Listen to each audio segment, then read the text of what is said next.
Hey there, friends. Pastor Jason here. Glad you can join me for daily devotionals. We are finishing the book of Numbers today. So here we go. Chapters 35 and 36. The last bit of instruction here. Let's do it. Verse 1 of chapter 35.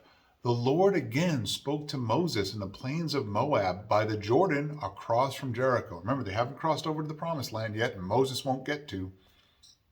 Command the Israelites to give cities out of their hereditary property for the Levites to live in and pasture land around the cities. The cities will be for them to live in, and their pasture lands will be for their herds, flocks, and all their other animals. The pasture lands of the cities you are to give the Levites will extend from the city wall 500 yards on every side.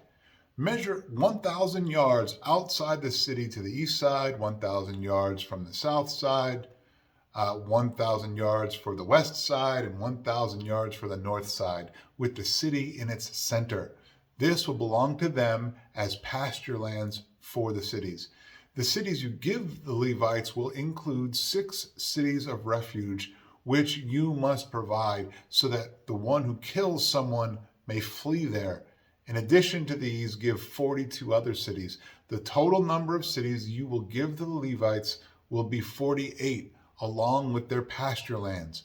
Of the cities that you give from the Israelites' territory, you should take more from a larger tribe and less from a smaller one. Each tribe is to give some of its cities to the Levites in proportion to their inheritance it receives. The Lord said to Moses, "Speak to the Israelites and tell them, when you cross the Jordan into the land of Canaan, designate cities to serve as cities of refuge for you, so that the person who kills someone unintentionally may flee there. You will have the cities as a refuge from the avenger, so that the one who kills someone will not die until he stands trial before the assembly. The cities you select will be your 6 cities of refuge. Select 3 cities across the Jordan and 3 cities in the land of Canaan to be cities of refuge. The 6 cities will serve as a refuge for the Israelites and for the foreigner or temporary resident among them, so that anyone who kills a person unintentionally may flee there. If anyone strikes a person with an iron object and death results, he is a murderer. The murderer must be put to death. If a man has in his hand a stone capable of causing death and strikes another person and he dies, the murderer must be put to death. If a man has in his hand a wooden object capable of causing death and strikes another person and he dies, the murderer must be put to death. The avenger of blood himself is to kill the murderer. When he finds him, he is to kill him.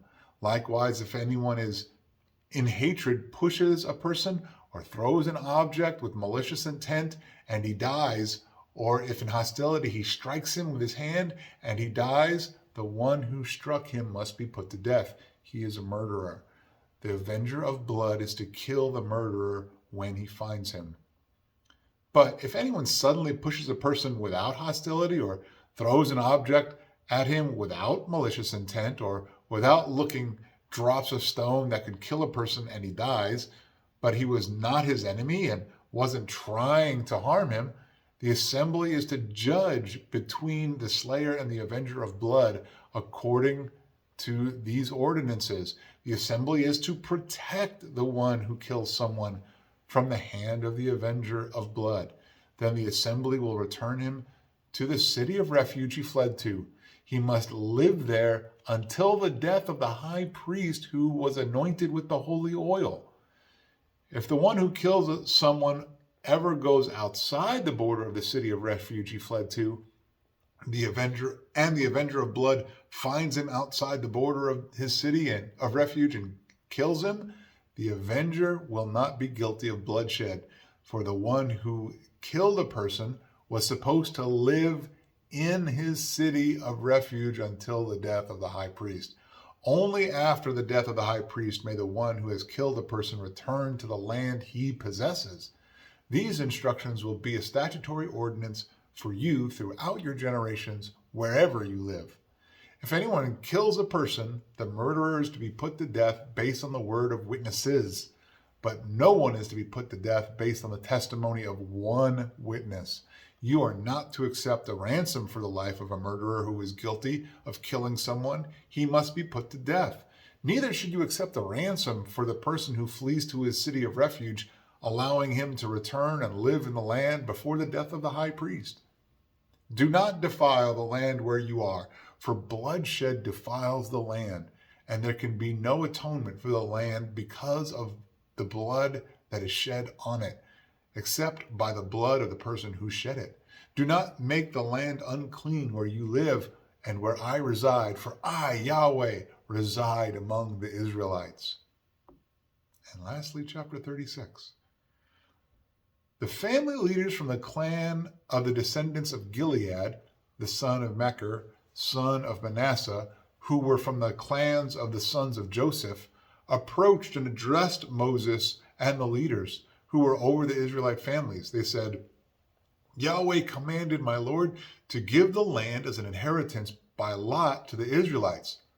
My Lord further commanded by Yahweh to give our brother Zelophehad his inheritance to his daughters. If they marry any of the men from the other Israelite tribes, their inheritance will be taken away from our fathers' inheritance and added to that of the tribe in which they marry. Therefore, part of our allotted inheritance would be taken away. When the Jubilee comes for the Israelites, their inheritance will be added to that of the tribe into which they marry, and their inheritance will be taken away from the inheritance of our ancestral tribe. So Moses commanded the Israelites at the word of the Lord, what the tribe of Joseph's descendants says is right. This is what the Lord has commanded concerning Zelophehad's daughters. They may marry anyone they like, provided that they marry within a clan of their ancestral tribe.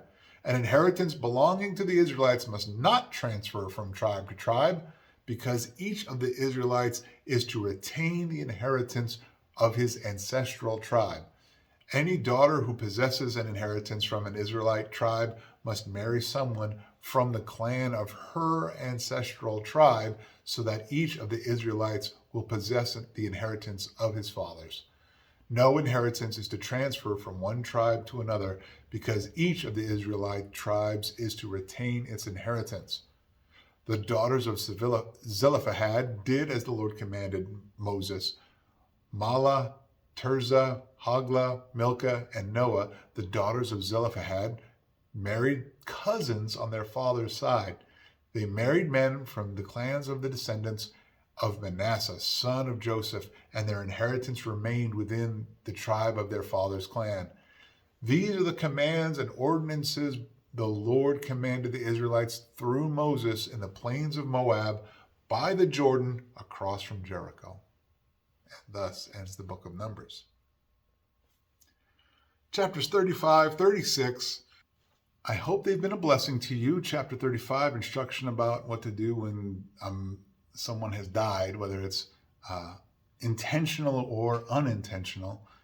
I have to say I'm really appreciative of the fact that in verse 25 there it said that the assembly was to protect the one who killed someone from the person seeking vengeance until they could kind of suss out whether there was malintent or not.